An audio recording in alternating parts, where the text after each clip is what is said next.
When you're ready, Mr. Roche. All right. I'd like to call the budget hearing to order. Excellent. And just for everybody's information, the regular board meeting will start immediately after the budget hearing. So the budget hearing doesn't necessarily have an end time dictated. When it's over, it's over.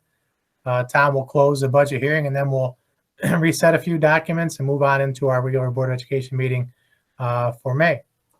Well, I'm happy you can be here. Just want to make sure, just by a quick nod of the head, can everybody see the presentation? It's the Fort Edward. Okay, excellent. So I will have to, when I hear that dinging noise, I have to stop and let somebody in. So I want to thank you for coming this evening. Certainly a different type of feel this year for our budget hearing. I hope that is true for the board as well.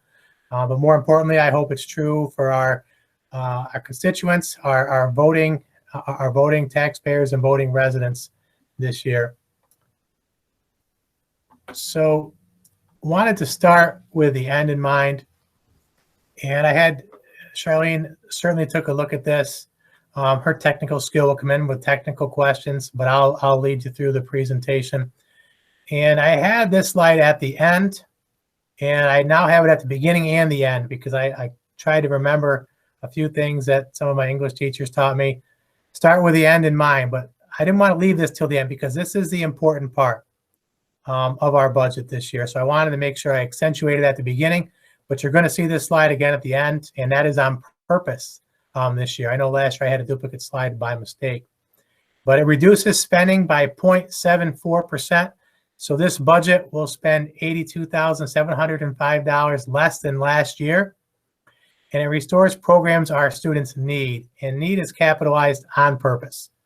These are not wish list items. These are programs that we were required to strip away, knowing that it wasn't the best for our school children last year. Very difficult decisions as we made every year, but last year we really had to take a lot away from our students. Every year previous to last year, we made our reductions that were not forward-facing, to use a phrase from Joe Carroll. They were all backwards-facing. They were at the back end of the house. They were cleaners, and they were supplies for cleaning, things like that that weren't forward-facing. This year, everything we cut was forward-facing. So this restores some, but not everything that we had to reduce last year. And I just wanted to provide some detail on that before we get started in the facts and figures. Restored in the proposed 21-22 budget, athletic and extracurricular programs, co-curricular programs such as band and chorus, elementary teachers for pre-K, kindergarten, grade 4, and grade 5. And for pre-K, that will be bringing the program back because we had to cancel it completely this year. For kindergarten, 4th grade, and 5th grade, that means adding a second section. As many of you know, the class numbers in 4th and 5th grade are at the 30 or above mark. And kindergarten is in the mid to high 20s. I don't have the exact number for today. Not ideal for our learners. Also includes restoring in the middle high school, part-time teachers for ELA, social studies, science, music, health, and mathematics. It also includes money to hire support staff to support bringing some of our special education learners back to Fort Edward, if possible, once their annual reviews are completed by the Committee on Special Education.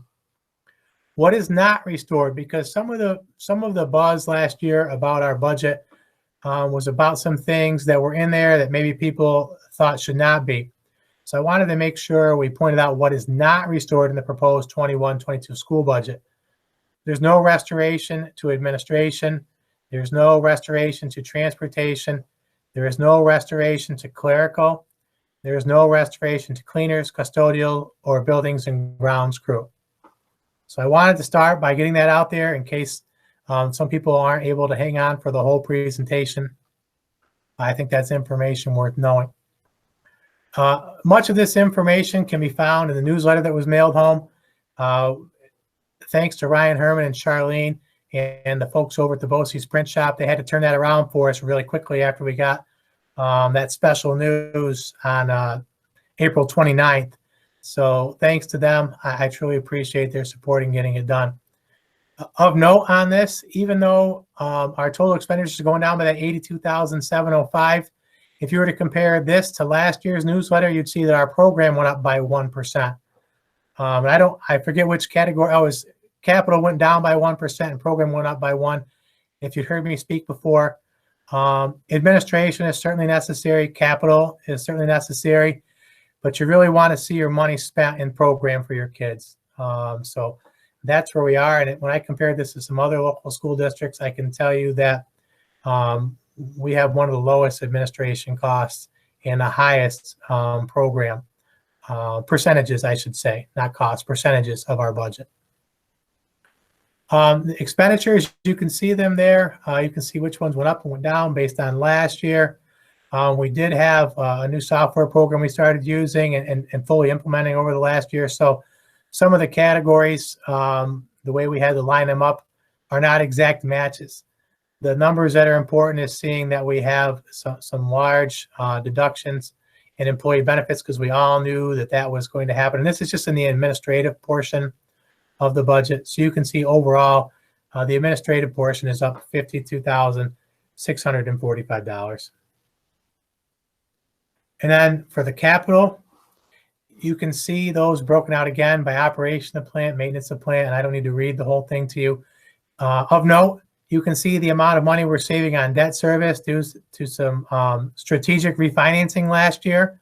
That's helped us get to the spot where we are with fund balance coming out of the end of this year and looking forward to this budget for next year. And overall, you can see a reduction in $226,705. And then the instructional program, same thing. You can see down through all of the areas. Again, I'd like to point out the employee benefits reduction of almost $171,000. And worth noting, our employee units coming to the table last year and helping us realize that savings. The other savings are certainly significant. Some are due to budget transfers and moving things into different codes as we fully implement that software. But that employee benefits line, that comes from the great work of our bargaining units and coming to the table last year and working with us to try to find a way to keep things going for kids here at Fort Edward. So I want to just put that out there for them. And you can see overall right here, instructional spending is up by about 91,000, a little over 91,000. And that's just total expenditures across the whole budget there at the bottom line. I want to bring us back to that. You can see across our whole budget, it's a reduction of $82,705 from last year's budget. And then the revenues. This is the fun part, right? The money that comes in, not the money that goes out. You can see them all there. You can see that our state aid projection went down. You can see that our payment in lieu of taxes is gone. Many of you already know that's because the Irving pilot has ended, which has created a new set of challenges and questions for us, which we're working through. We'll continue to work through, and there'll be more about that a little bit later in the presentation. And you can see that we're not appropriating as many reserves this year because we don't have as much left in reserves. We're hoping to refund some of those reserves with fund balance at the end of this fiscal year. And you can see we did appropriate $109,611 in fund balance. And we did that after we learned of the first reduction in the Irving assessment so that we were able to stabilize our expected tax rate. And obviously we have new information since then that's affecting our budget in a certain way. Property tax report card, just required to go out to everyone. We didn't make any changes to it since the last time you've seen it, but did want to display it again this evening. Shows you all the required information and has the percentages on there. One that sometimes makes people concerned is showing that our proposed levy is going up by 12.78%. We've talked about that. So that's about $385,000 that it's increasing by. And 305 of that is attributed to Irving coming off the pilot, approximately 305.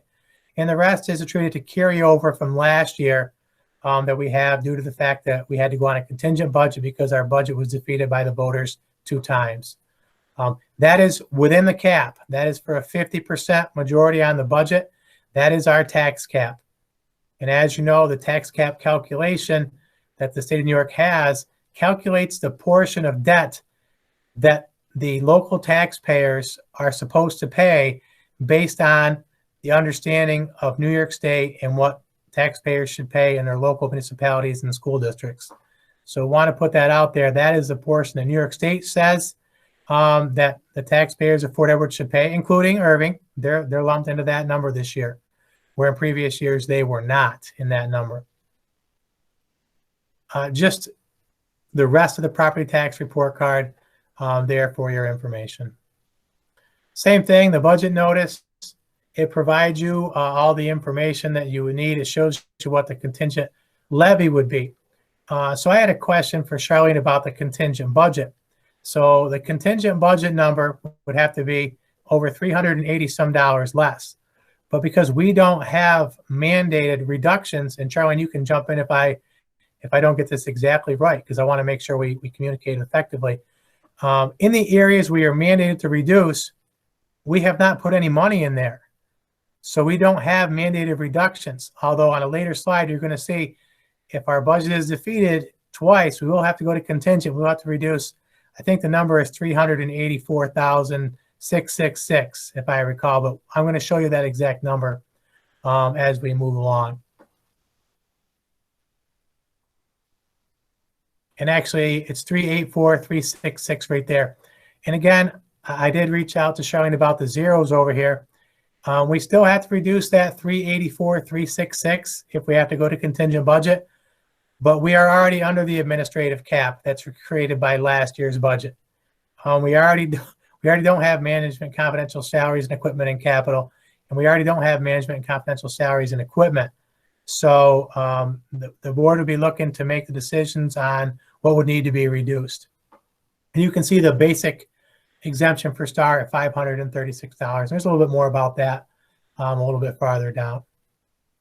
And contingent budget information as required.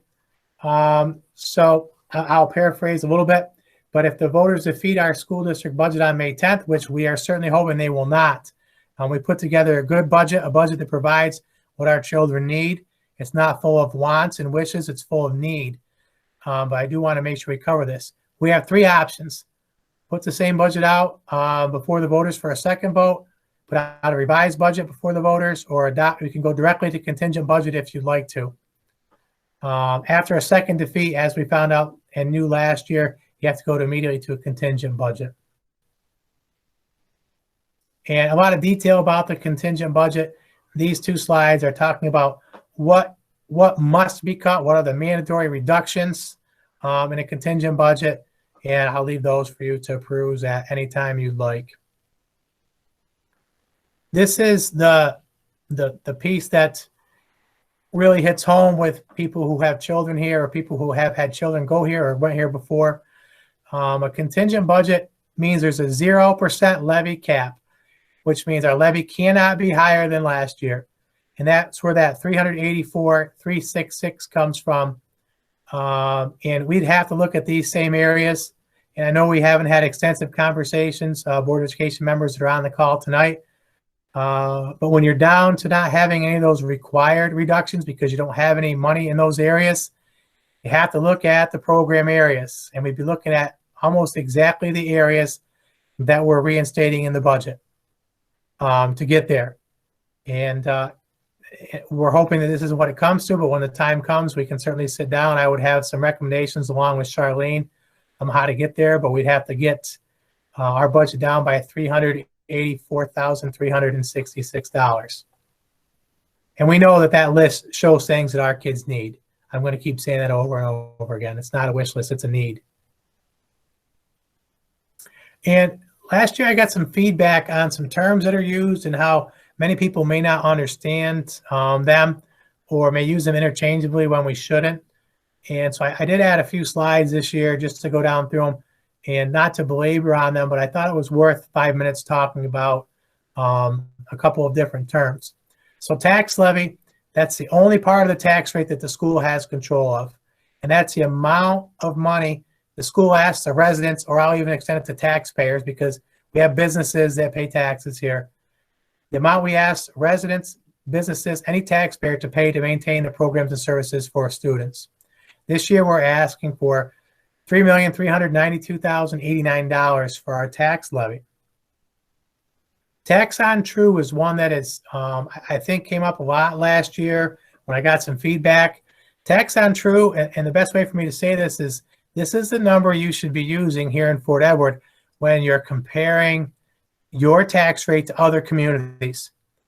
Because we have a 73% equalization rate, our tax rate is much higher. So if you use tax on true, that's a way to better represent how yours compares to others. So that's what the homeowner and every taxpayer would be paying if we were assessed at 100%.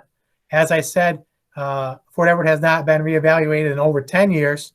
So we're at that 73% right now based on the information provided me by Real Property of Washington County. So that's the number you should use if you're comparing the Fort Edward rate with other communities. And certainly other communities are not at 100%, but several of them are. So you have to take that into account. The tax rate. So this is the rate that's come up with after the assessments are finalized by the town assessor and the equalization rates are finalized by the state of New York. We do and have historically estimated tax rates for our taxpayers. Many school districts do not. They put a budget out there and all the notifications out there and they say, we're going to spend X number of dollars. Our levy will be this much. That's a 1% increase. They don't even talk about tax rate. But historically in Fort Edward, we have and will continue to do so. We want to be as transparent as possible because this number means a lot to people. And I understand that completely. So our estimated school tax rate based on the most recent information, which everyone knows the most recent information just became available to us a little over a week ago, is that our tax rate would be $29.90 per thousand assessed value. That's a 62-cent increase over last year's rate of $29.28 per thousand. So tax impact. What's the effect on my bill? And this is what people want to know, right? And I understand that. Using the estimated school tax rate of $29.90 per thousand, a resident with a home assessed at $100,000 will pay $62 more in school tax next year than they paid this year. Initially, we had hoped that it would be a reduction, and I'll talk about that on another slide, why it's not.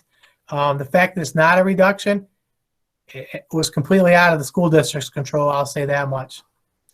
I did want to provide, there's the tax impact for people, and that's a great talking point when we're talking about school and providing for the needs, not the wish list, the needs of our school children. So just a summary of tax rates, tax levy, and tax impact. It's all on one slide. I thought that would be easy for people if they needed to reference it going forward. And I won't go back through them all again. This is the most recent information, and this is why we'll have a short recess of our board meeting later this evening so that I can attend the town meeting for a short period of time. Irving property assessment tax rate impact. So on March 5th, I reached out to the assessor asking about the pilot program for Irving coming off and looking to see if it was as simple as adding the $22 million to the full assessment, the full assessed value of the school district. And at that time, the assessor was unclear. So that's how we started our budget. She was going to get back to me. So we started out with a tax rate, an expected tax rate or anticipated tax rate of $27.19 per thousand. On March 24th, that was the next time I heard from the assessor. She told me that the Irving property assessment for taxable value for the school district will be $16 million because she was going to apply the equalization rate. And that provided us a tax rate of $28.54 per thousand, still lower than our tax rate was last year. On April 29th, at noon, around noon, she contacted me and let me know that the new assessed value was going to be approximately $11 million. So a $5 million reduction from the assessor due to an opinion she received from an industrial appraiser that took a look at the Irving property. And that gave us a tax rate that we're talking about right now, the $29.90 per thousand. So that's a little history there. I'm not interested in the blame game. I'm interested in providing the information to everybody. Certainly people have their opinions and their feelings about those, but I'll leave that out of the presentation this evening. Information on the STAR program. For our taxpayers, the STAR program is still valid. You still are eligible for STAR. You just need to make sure that you're talking to the office of the assessor and making sure you're keeping your STAR active when necessary. So you can see the basic STAR is $536. Enhanced is $1,072. And it's also worth saying that your maximum STAR can't exceed more than 2% of the prior year's maximum savings. So we wanted to make sure we provided that information. So it is also on the newsletter that went out. So we'll move on to the ballot items. We only have one proposition this year. There are no buses. There are no special propositions. We have one proposition, and it is the to adopt the annual budget in the amount of $11,096,764 for the 2021-2022 school year. And we also have the election that day. And we have 2 5-year seats coming. And one is due to Todd Tyler, whose term expires on June 30th. And one is for Dan Shields, whose term expires on June 30th. Both of those individuals did not submit a petition to run again. So I assume that they are out. And we have 3 candidates vying for those 2 seats. We have Amanda Durkee, John Guglielmo, and Elaine Tracky-Saltzman. They are listed in alphabetical order. And it just talks about that you have to be a qualified voter. It gives the information there. And this year, it's important to know that we are in-person voting on May 18th from noon to 8 in the elementary foyer. We will be using the voting machines again, but absentee ballots are available, and we've shared this information a few times on our website, social media, and in our board meetings. To get an absentee ballot, you have to contact Mrs. Bissett at least 7 days prior to the election. So that would be tomorrow. If you're going to want your ballot mailed to you, there is an application you have to fill. It is not hard. You provide your personal information, your address, and you check a reason for not being able to come in person. And COVID related is one of those boxes you can check again this year. So we don't want anybody not to have the opportunity to vote, but we do need to make sure that they meet those deadlines that are required. So I'm going to go back to the end, or to the beginning, and circle around. So our proposed 2021-2022 budget reduces spending by 0.74%, $82,705 less than last year, and it restores programs that our students need. And again, the list of things that are restored and the list of things that are not restored. But I can see that I did not have the custodial, was omitted on this last slide, the custodial cleaning and buildings and grounds. But again, that was not, there's no restoration in that area in the 21-22 proposed budget. Any questions from anyone out there about the information presented?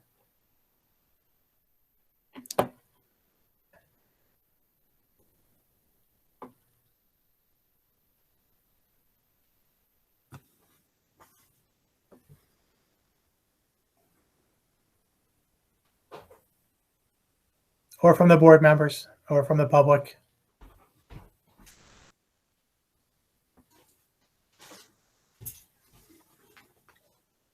Hearing none, I just want to go on to say, just to remind everybody that the budget vote Tuesday, May 18th, 2021 in the elementary lobby from 12 to 8 p.m. Those individuals who might have absentee ballots, you can mail those back to us, or we are going to have the metal ballot box out in the front foyer if that's more convenient, you can come and you can stuff them in there. So we do want to make sure everybody has the opportunity to vote. And I truly do hope that you'll see the effort that's been made over the last year, and certainly the sacrifices that have been made by our students, by our staff, by our faculty, and I really believe by our community to try to right side this ship and provide for the needs of our school children going forward into next year, into the 21-22 school year.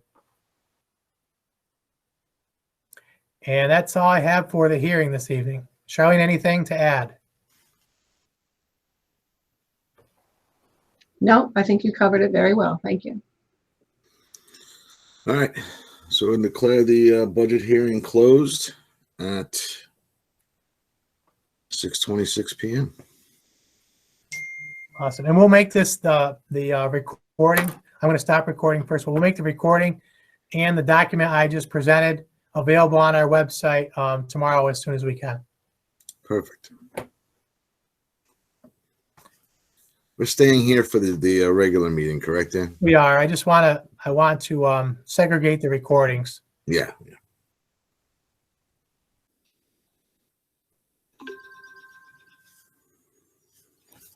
All right. Whenever you're ready, Mr. Roche. We'll call the meeting back to order from our adjournment. Thanks, Dan, for making that, saying what you said down at the town board meeting.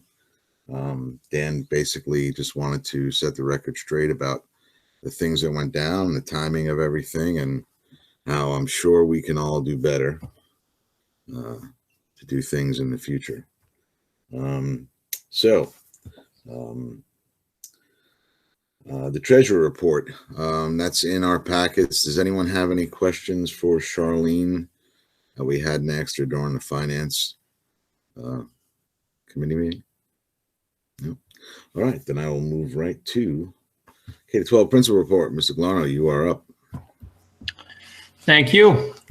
Grades 3 through 8 have completed the New York State ELA and math tests. So definitely a great job to our teachers and everyone involved with the special accommodations and makeups, and obviously just running the actual assessment, so that way all of our kids had a chance to take it.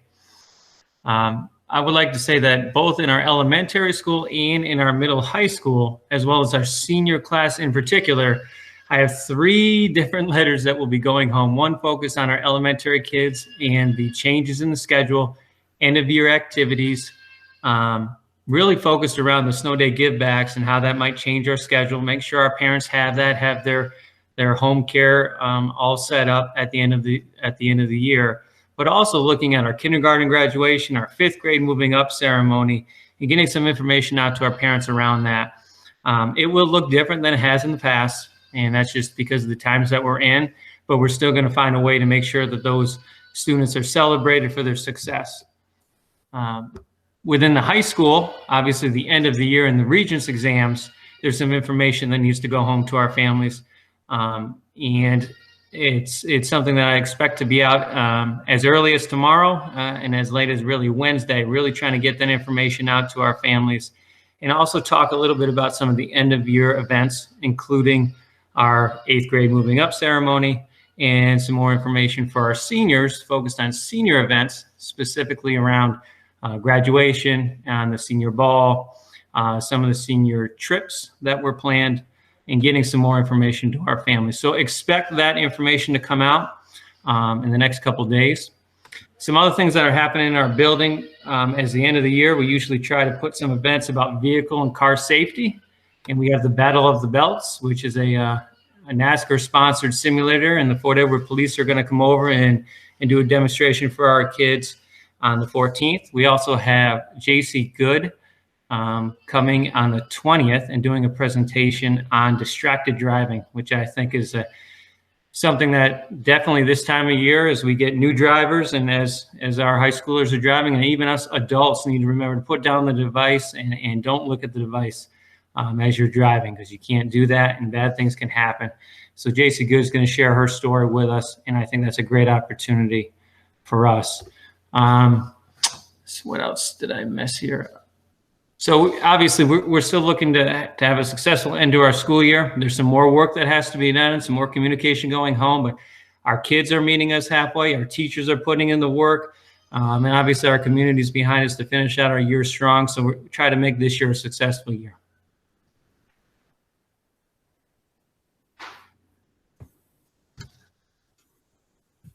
And that's all I got. Awesome. Any questions for Mr. Galarno? Well, we appreciate the work you're doing, sir, especially as a parent, again, of a senior. I appreciate the work you're doing, getting all that stuff coordinated for them. Thank you. All right. Next up, I lost my agenda. Give me 1 second. Buildings and ground. I don't know that I saw one in the packet, Dan, but I don't see Craig on. But any questions for related to building and grounds? Dan, I think you're muted, Dan. I am, sorry. So we're still running short by 2 people. So we've had to have Craig drive several bus runs and work in some different hours. So are the rest of his staff. Actually, this morning we started 3 people down due to a COVID concern. Oof. So it's been right out straight for them. But we got good news today from one of our employees who's going to be able to come back to work. And I've got some other news to just talk about very briefly in an executive session a little bit later with the board.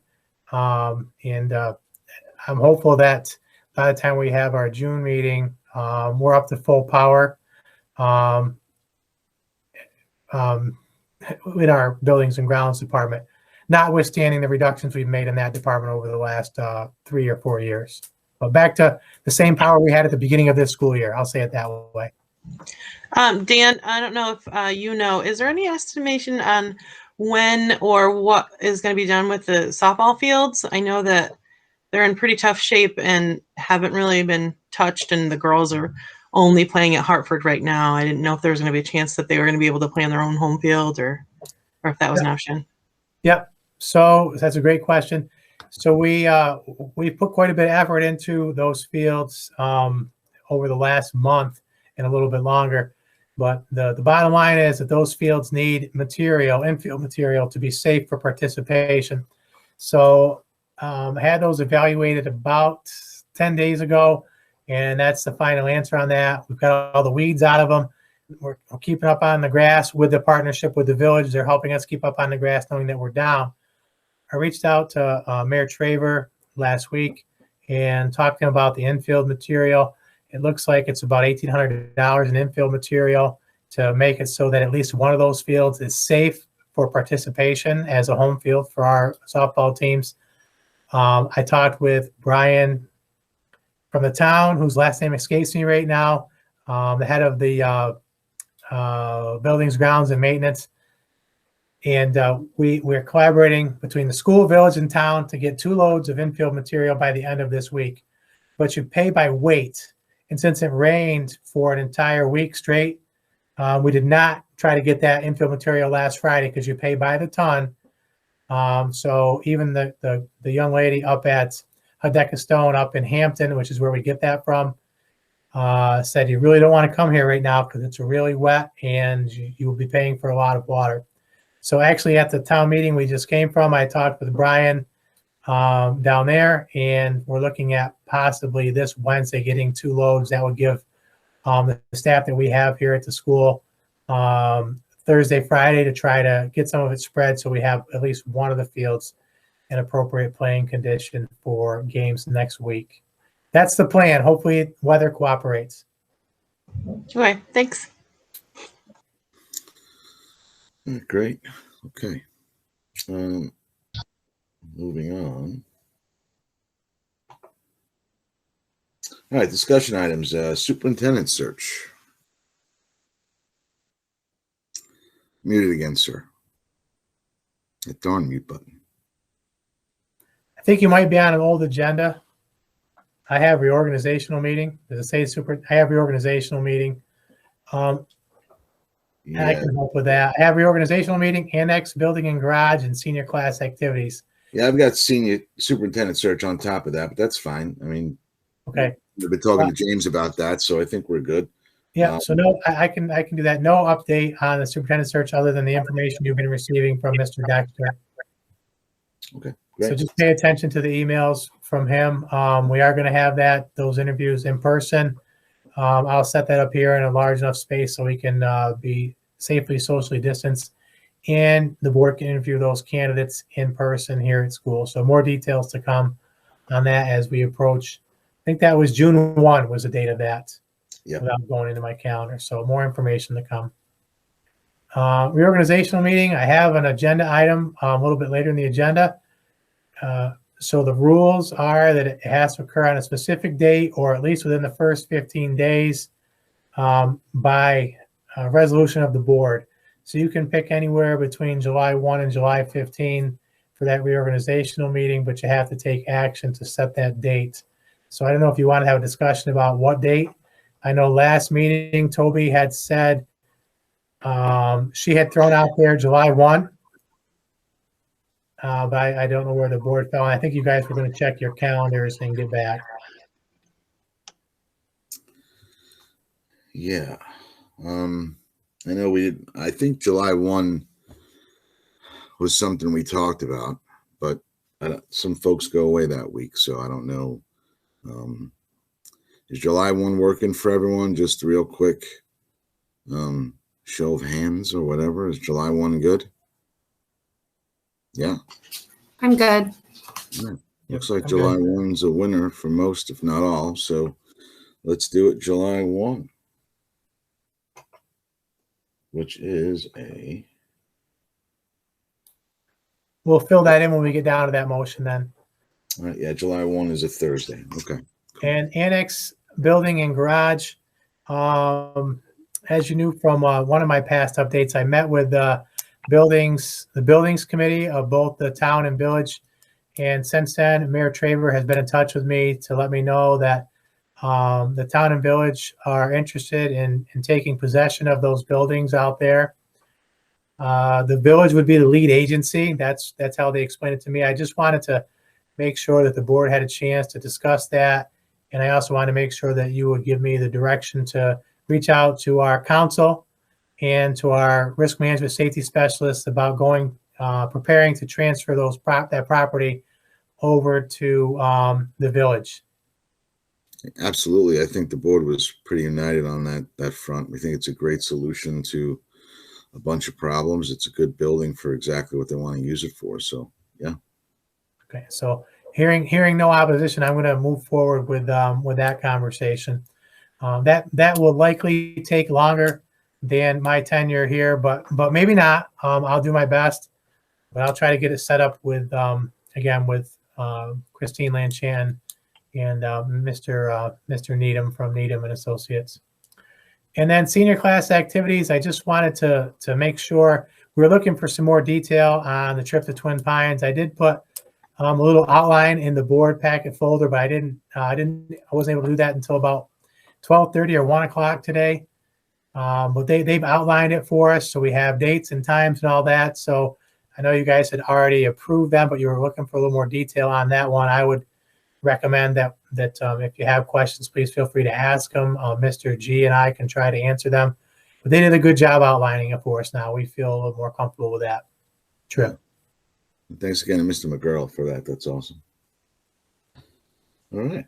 Awesome. We all good with discussion items? I am. All right. I'm just going to follow along with yours, Dan. I guess I printed an earlier version, but consent agenda. And I have a motion to accept consent agenda A, B, and C. Dan, sorry, Dan, May 4th board minutes are not in there. They're not in the packet, Toby? No, they haven't. No, I haven't finished them yet. All right. Sorry about that, everybody. Okay. I'm And going to mark on that.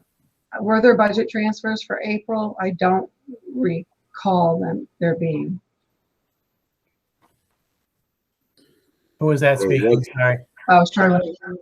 Yeah, we didn't have any last meeting. So if there isn't any, then we can just we'll take that out there and do A and B, Tom. Yeah, I'm going to modify. So I need a motion for consent agenda A, approval board minutes held April 19th and April 27th.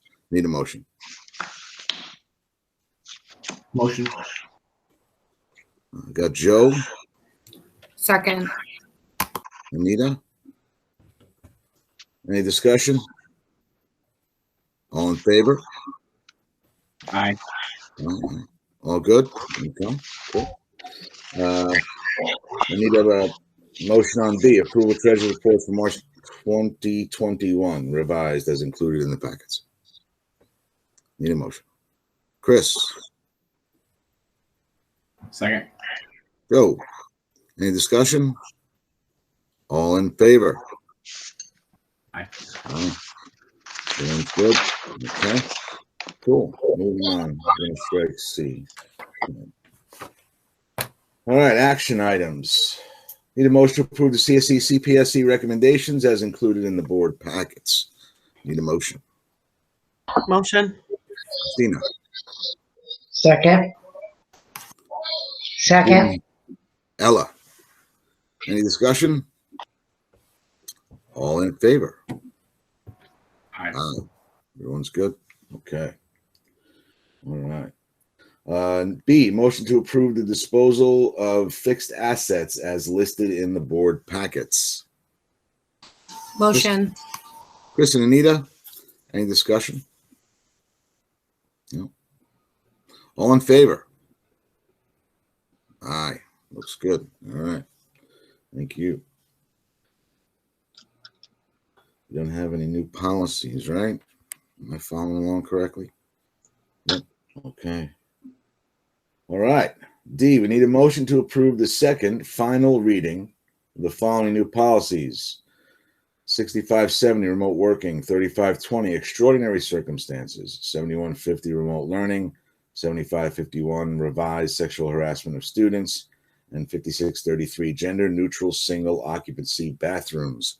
Need a motion. Motion. Nita and Joe. Any discussion?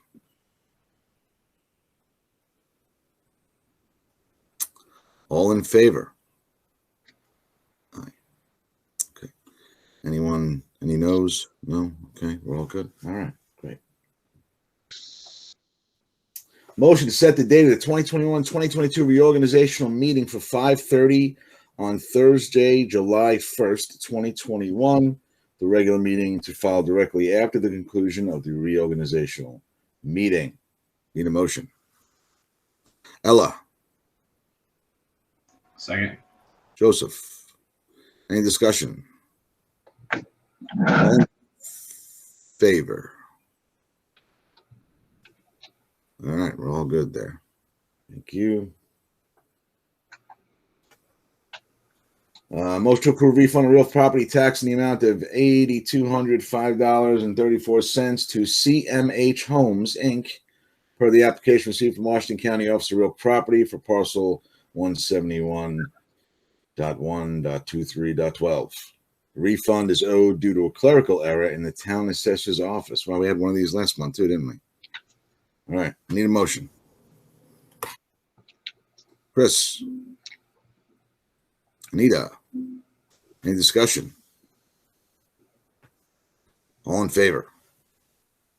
All right, we're all good. Okay.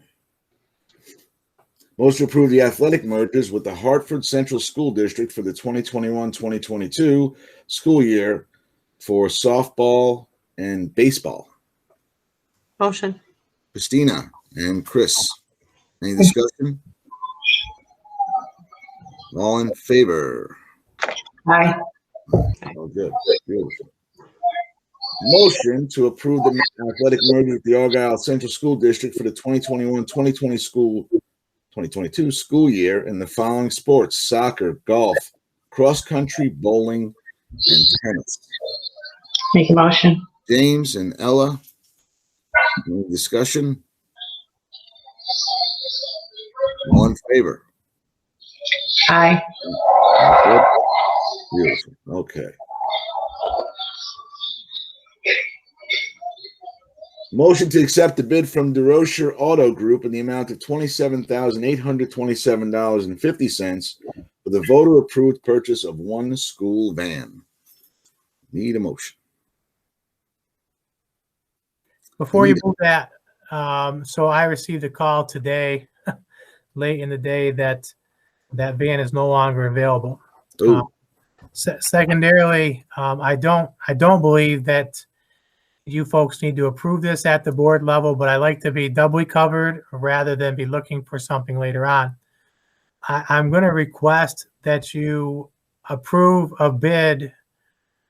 Approve a bid up to, I'm going to take the name of the company out of there, and approve a bid for up to the amount, the voter approved amount of $30,000. And that will allow me to have the double coverage I want and not have to wait on purchasing this, because stock is going fast in school vans apparently. And we need to get this van this year because ours is doing a great job for us. But it would be nice to be able to split that work amongst two vehicles. Great. Okay, so I'm going to modify it. Motion to accept. I'm not we gonna accept the say bid. bid? Motion to- Go ahead. Dan, not say bid, Thomas. Say quote, because we're not doing the formal bidding process. We're just doing 3 quotes. All right, so motion to accept the quote in the amount not to exceed $30,000 for the voter-approved purchase of one school van. Anita gave us a motion on the last one. You want a motion on this one? Okay, so Anita, Second. Joe, any discussion? All in favor? All right, we're good. Let's see. All right, moving to personnel.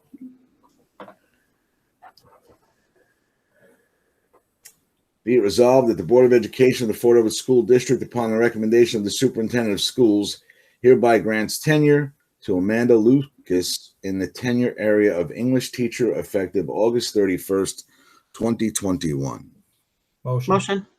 Christina and Chris. Chris and Chris show tonight. Any discussion? All in favor? Why? Any opposed? Anyone abstaining? Okay. All right. There we go. Congratulations to Congratulations, to Amanda Lucas. She's not on the call, but I will certainly let her know that that was a positive vote for her tenure this evening. Absolutely. Be resolved that the Board of Education of Fort Edward School District, upon the recommendation of the Superintendent of Schools, hereby grants tenure to Lorinda Huntington in the tenure area of physical education teacher effective August 31st, 2021. Motion. Chris and James. I'm sorry, Christina and James. Any discussion? She's doing an amazing job. That's great. That's good discussion. That's good. All right. All in favor? Aye. Aye. All right. Resounding yeses. Wonderful. Congratulations, Miss Huntington. And I will say the same thing. Congratulations to her, and I'll certainly inform her tomorrow as soon as I can that was a unanimous action by the board this evening. Excellent. All right. Toby, do you know of anyone desiring to make a comment to the board? There is nothing in the chat. Okay. On that, I need a motion to enter into executive session to discuss matters referring to negotiations with specific entity as well as the employment of specific individuals. Need a motion. Motion. Joe and Anita. Board of Education members and other individuals invited into executive session are reminded that all matters discussed during executive session must be kept in the strictest confidence. All in favor? Okay, we look good. We are entering exec. I do not believe that we have any intention to conduct business upon our return. That is correct. So thank you to the public for joining us this evening. And we will be returning here after executive session to close the meeting. But again, we don't intend on doing any business. I'll see everybody on the other side. I'll send you an executive session link. No, we don't need Mr. Galarno or Mrs. Petro Durgan for executive session. I know I don't. No, I don't think there's a need. No. John and Charlene, have a great night. Enjoy Night. the rest of your evening. Take care. Okay. All right. I need a motion. I do have my headphone in, by the way, so she can't hear anything that's actually happening. Gotcha. I give a motion. Anita and James, all in favor? Aye. Aye. Thank you, folks. Good work tonight. I appreciate it. Everyone have a great evening. I look forward to, I look forward to next Tuesday about 8:15. And thank you to everybody for the passage of our school budget. So I hope that's the next time we have to meet. We don't have to meet again until June 10th. Well, we There you have go. we have Thursday, Candidates. don't we? Candidates. Nothing personal, right, Dan? Candidates. Meet Oh, the yeah, candidates tonight. we have to do June 1st.